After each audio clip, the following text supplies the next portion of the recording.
algumas palavras a título introdutório. O Dr. Arthur pediu para eu comentar com vocês a respeito dos poderes do juiz no projeto do novo Código de Processo Civil. Na verdade, há várias facetas, não é? Nós podemos encarar o projeto do Código de Processo Civil sob várias perspectivas, e uma delas, sem dúvida alguma, é o poder do órgão jurisdicional. E eu estou seguindo aqui, eu procurarei seguir durante essa minha participação um roteiro, né?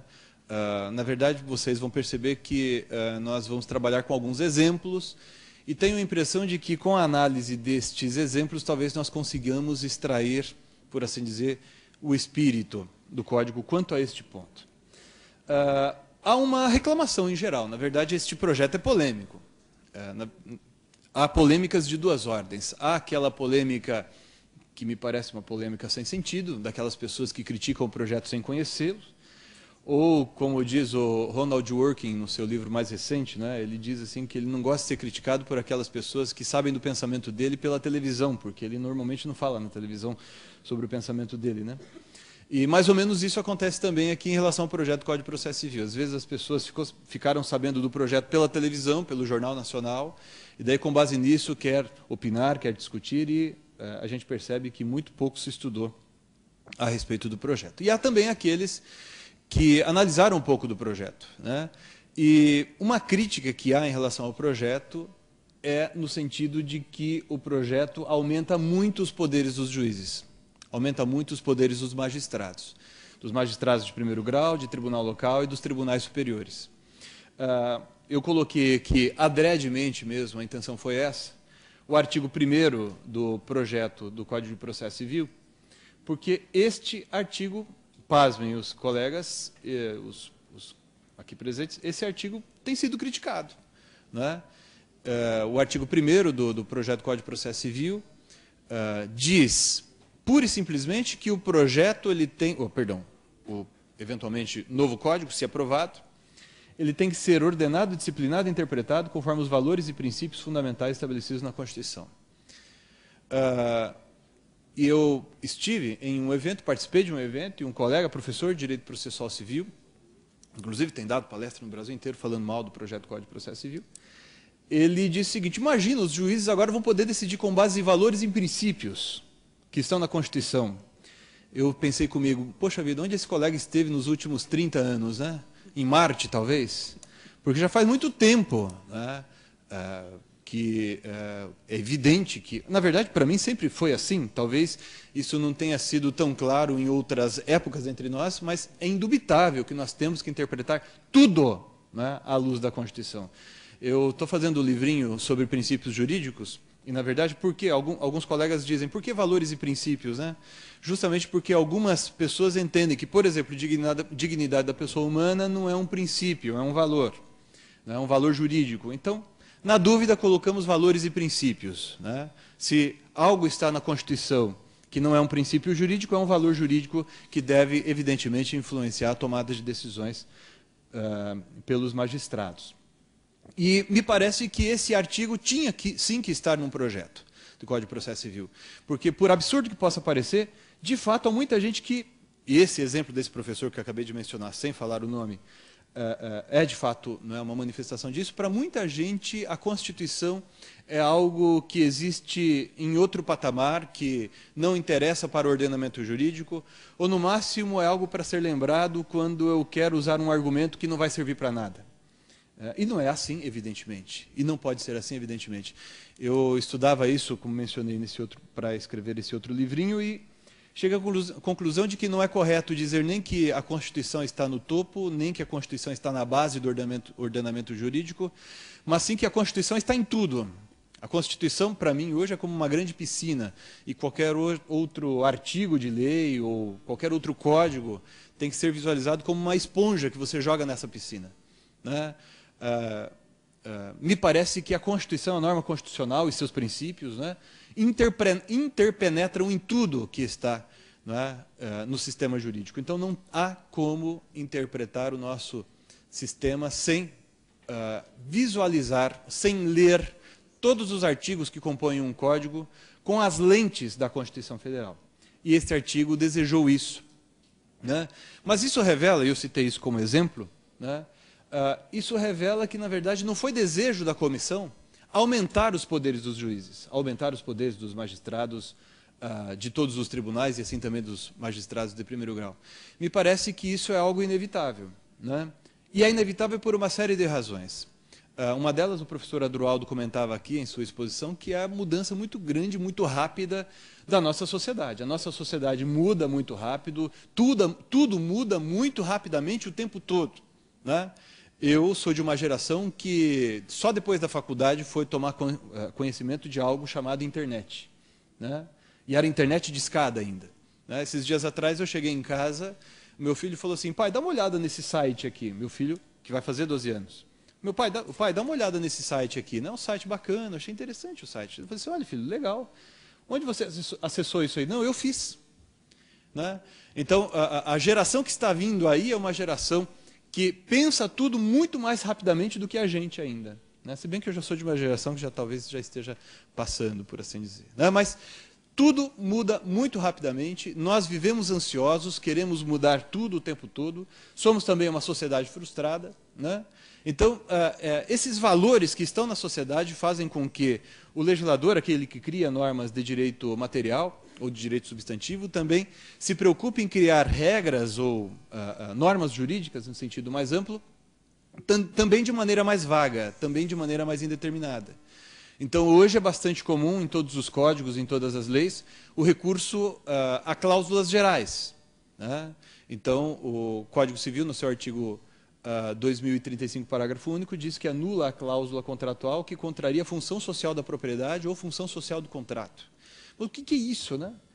A lei não diz o que é isso, é uma cláusula geral, e a própria definição do que seja essa cláusula geral vai variar no tempo e no espaço. Algo parecido acontece também com a quantidade cada vez maior de normas que contêm conteúdos vagos ou indeterminados, como, por exemplo, o Código de Defesa do Consumidor, que em seu artigo 51 diz que anula a cláusula abusiva. E há, por fim, os princípios jurídicos, né?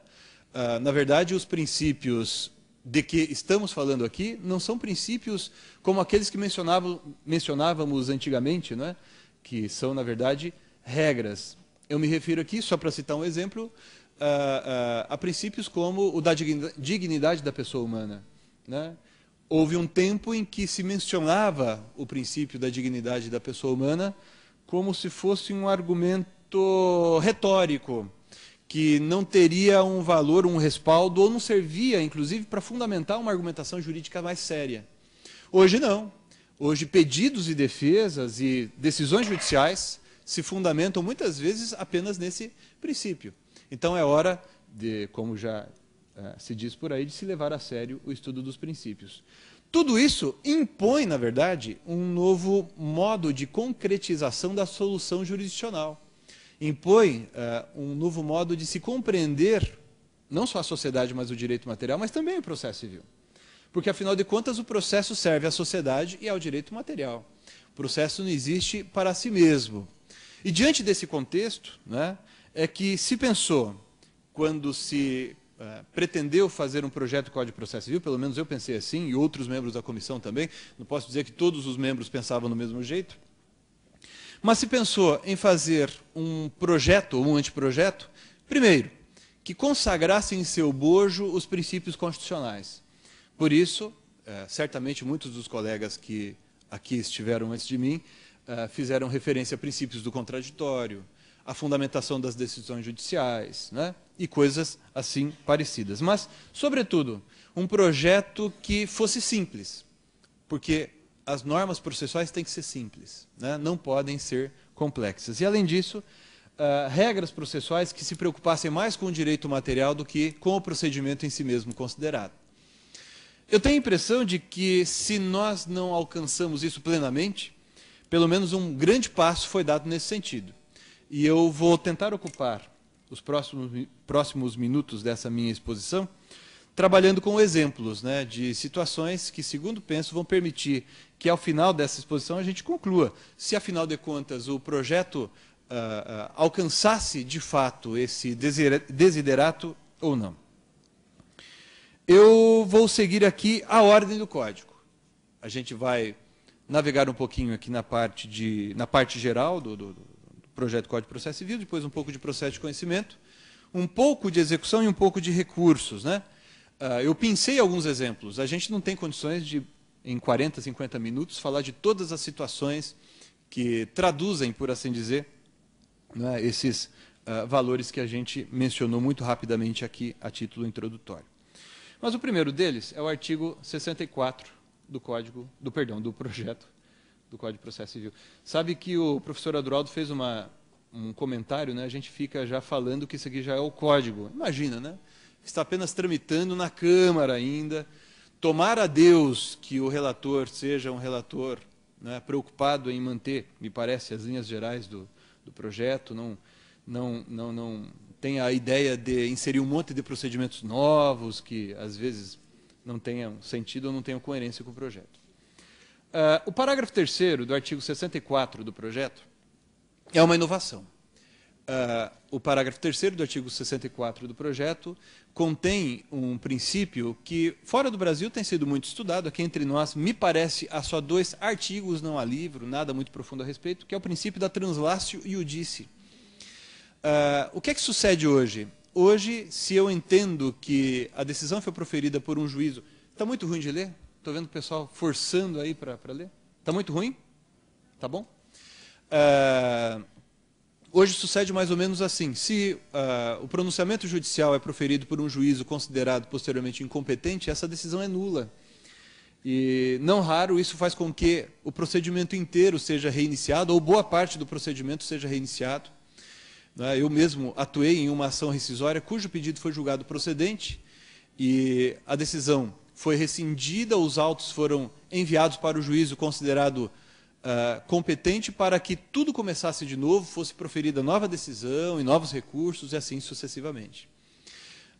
No entanto, isso não tem, a meu ver, muito sentido, porque, afinal de contas, a atividade jurisdicional é prestada por magistrados. E nós sabemos também muito bem que a divisão de competências é, antes de tudo, uma divisão de trabalho desse serviço público que é prestado pelo Poder Judiciário. E, também não raro, a solução a que se chega com a decisão a ser proferida posteriormente pelo juízo considerado competente é a mesmíssima, né? É idêntica àquela a que chegara antes o juízo considerado incompetente. Por isso, o parágrafo 3º do artigo 64 do projeto diz que, salvo decisão em sentido contrário, conservar-se-ão os efeitos das decisões proferidas pelo juízo incompetente até que outra seja proferida, se for o caso, pelo juízo competente. Eu recebi esses dias atrás por e-mail de um aluno uma decisão de um tribunal federal, que não era o tribunal aqui da 4ª Região, anulando uma liminar que havia sido concedida por um juízo considerado incompetente, o que não me parece adequado, porque se havia, no caso, urgência, havia aparência de um direito a ser protegido, era o caso de se manter a liminar, remeter-se os autos ao juízo competente para que ali, se fosse o caso, né, nós mantivéssemos ou não a decisão antes proferida. Percebam que aqui há esse exemplo revela que o projeto não está tão preocupado com técnicas procedimentais ou com noções que para muitos seriam noções fundamentais da teoria geral do processo. Eu encontrei o Fred na hora do almoço e a gente conversava sobre a questão das condições da ação. Afinal, o projeto mantém ou não as condições da ação? E eu comentei com ele o seguinte, que quando a gente estava revisando a parte das condições da ação do projeto, primeira coisa, impossibilidade jurídica torna-se equivalente à improcedência do pedido, né? E segundo, nós tiramos a expressão condições da ação do projeto. Por quê? Porque todo mundo fica se perguntando, afinal de contas, condições da ação equivale a mérito ou não equivale a mérito? É uma discussão, segundo nós pensamos, estéril para uma lei que, na verdade, é destinada a regular procedimentos, né? Então, a preocupação deve ser com a realização do direito daqueles que vêm a juízo, né? Essa deve ser a preocupação maior de um projeto, ou, na verdade, de algo que pretende ser um Código de Processo Civil. Nesse sentido, o artigo 291 do projeto diz o seguinte, e eu percebo, inclusive, que muitos colegas ainda não notaram a dimensão desse artigo 291 do projeto. Diz o artigo seguinte, antes de proferir sentença sem resolução de mérito, o juiz deverá considerar à parte a oportunidade para, se possível, corrigir o vício. Esse artigo aqui, ele é inspirado em uma disposição parecida, não equivalente, que existia no arquivado projeto de lei de ação civil pública.